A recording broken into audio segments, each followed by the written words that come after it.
Hi friends, welcome back to my podcast. और जैसा कि मेरे चैनल पे आ गए हो तो सब्सक्राइब करना, शेयर करना, लाइक करना मत भूलना, क्योंकि आपकी छोटी छोटी हेल्प इन बच्चों की बहुत हेल्प करने वाली है।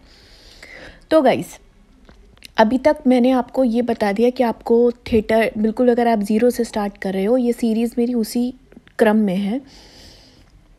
तो आपने किस लोगों से मिलना है और उन लोगों से आप मिलोगे कैसे, ठीक है, ये सब मैंने आपको क्लियर कर दिया था। कौन से एग्ज़ाम्स देने हैं ये भी मैंने क्लियर कर दिया था। थोड़ा सा और उसके बारे में बता देती हूँ। आपने नेशनल स्कूल ऑफ ड्रामा का एग्ज़ाम देना है, आपने Madhya Pradesh school of drama का एग्ज़ाम देना है, आपने national school of drama Varanasi का एग्ज़ाम देना है, national school of drama Sikkim का एग्ज़ाम देना है। अब मैं थोड़ा सा डिटेल बना देती हूँ कि इसके एग्ज़ाम की प्री रिक्वेस्ट्स क्या होती हैं। आपको 3 लोगों के सिग्नेचर्स लगते हैं इसमें। जैसे एक तो आपने प्लेस करे होंगे, उनकी फ़ोटोज़ वोटोज़ लगानी होती हैं। दूसरा, 3 लोगों के सिग्नेचर्स इसमें लगते हैं। अब 3 लोग कौन होते हैं? जो थिएटर के जिन्होंने काम किया, और वो बहुत ईज़िली, अगर आप थोड़ा सा भी थिएटर के अंदर घुस गए ना कोई आपका नेशनल स्कूल ऑफ ड्रामा का कोई स्टूडेंट है या ऐसा कुछ है, वो आपको मिल जाएगा जो आपके लिए सिग्नेचर वगैरह उसमें कर देगा, ठीक है। एक बहुत इम्पॉर्टेंट एग्ज़ाम है जो कि आप अगर क्रैक कर पाए तो बहुत ज़्यादा अच्छा हो जाएगा आपके लिए, और वो है FTI, national school of drama. देखो, नेशनल स्कूल ऑफ ड्रामा क्या है ना, वो एग्ज़ाम एक तरह से इस तरह का एग्ज़ाम है कि वो ये कैलकुलेट नहीं करता आपके इसमें कि आपने एक साल में क्या सीखा।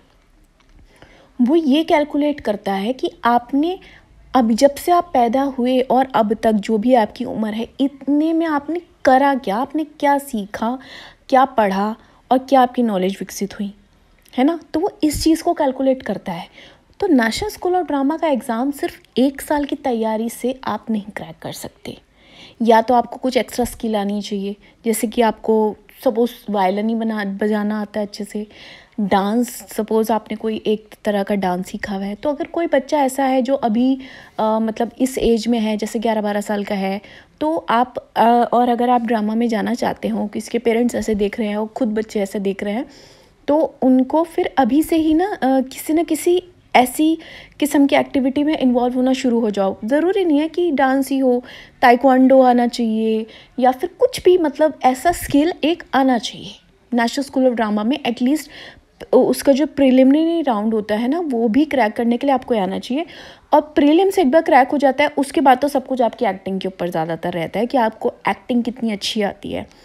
और एक बात और बता दूं कि वो लोग ये सब चीज़ें इसलिए टेस्ट करते हैं क्योंकि उनके अकॉर्डिंगली कि जब कोई बंदा स्किल सीखता है ना, तो उसकी बॉडी में एक रिदम आती है, और वो जो रिदम होती है ना, उससे एक्टिंग बहुत अच्छी निकल के आती है। बच्चों को सिखाना आसान हो जाता है, ठीक है। तो ये तो नेशनल स्कूल ऑफ ड्रामा के बारे में। आई होप सारी बातें क्लियर हो गई होंगी।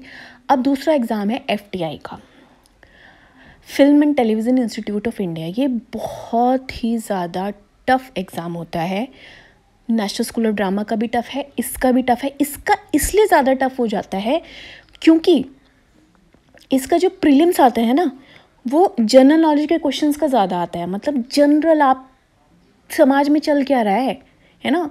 साइंस के क्वेश्चन आ जाएंगे, कोई जनरल नॉलेज का क्वेश्चन उठा के दे देंगे। इस तरह के क्वेश्चंस आते हैं इसमें प्रीलिम्स राउंड में, मतलब जो एग्ज़ाम होता है उनका, ठीक है। उसके बाद ही आपको स्पीच प्रोवाइड करते हैं, वो आपको जाके परफॉर्म करनी होती है। फिर वहाँ पे प्रॉपर जो सिलेक्शन होता है आपका, एक्टिंग के बेसिस पे आपको सेलेक्ट करते हैं। हाँ, उसमें वो ये सब नहीं देखते इतना ज़्यादा कि अच्छा आपने डांस सीखा हुआ है, आपने गाना आता है, ये सब इतना नहीं देखते। FTI में बेसिकली एक्टिंग के लिए ले रहे हैं तो एक्टिंग के लिए देखेंगे, डायरेक्शन के लिए ले रहे हैं तो वो डायरेक्शन वाली चीज़ें देखेंगे, राइटिंग के लिए ले रहे हैं तो राइटिंग वाली चीज़ें देखेंगे। और बहुत तरह के उसमें कोर्सेस होते हैं, मल्टीपल कोर्सेज होते हैं। आर्ट डायरेक्टर के लिए कोर्स है, प्रोडक्शन के लिए कोर्स है। प्रोडक्शन के लिए तो खैर मुझे क्लियर नहीं है इतना, लेकिन आर्ट डायरेक्टर के लिए कोर्स है, और बहुत सारी चीज़ों के लिए मतलब वहाँ पे कोर्सेज हैं। और अगर FTI के बच्चों की बहुत ही ज़्यादा डिमांड होती है बॉम्बे के अंदर, और वो लोग 99% बहुत अच्छा काम कर रहे होते हैं। FTI के जो पास आउट स्टूडेंट्स होते हैं, तो उनको डायरेक्ट बेनिफिट मिलता है इस चीज़ का, क्योंकि वो हर चीज़ उनके ऑन कैमरा होती है। उनका जो भी वो सीखते हैं ना, वो सब ऑन कैमरा सीखते हैं वहाँ पर। तो उनको ऑलरेडी काफ़ी ज़्यादा आइडिया होता है। तो अगर आप इस फील्ड में जाने की सोच रहे हैं और आप चाहते हैं कि कोई इंस्टीट्यूट आपने ज्वाइन करना है, तो आप FTI के बारे में सोच सकते हैं। एटलीस्ट उसकी तैयारी करो, मैं वही बोल रही हूँ स्टार्टिंग से कि तैयारी करना बहुत ज़रूरी है।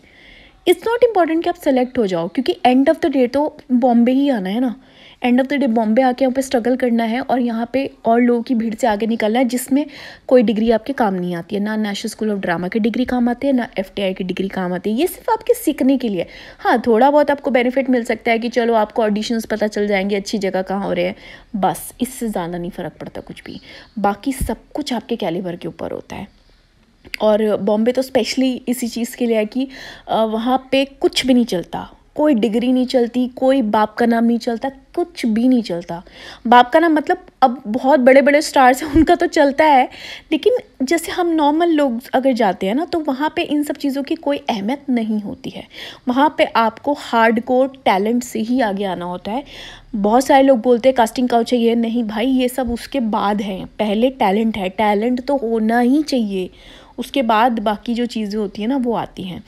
तो अगर बेस्ट ऑफ लक अगर आप लोग इन सब एग्ज़ाम्स के लिए प्रिपेयर कर रहे हो तो मुझे लगा था कि आज के वीडियो में मैं थोड़ा सा आपको इसके बारे में, दोनों जो इम्पॉर्टेंट एग्ज़ाम्स हैं उनके बारे में थोड़ी सी नॉलेज दे दूं, ताकि जो आपको थोड़ा सा क्लियर हो जाए कि ये एग्ज़ाम्स किस तरह से देने हैं, किस तरह से करने हैं।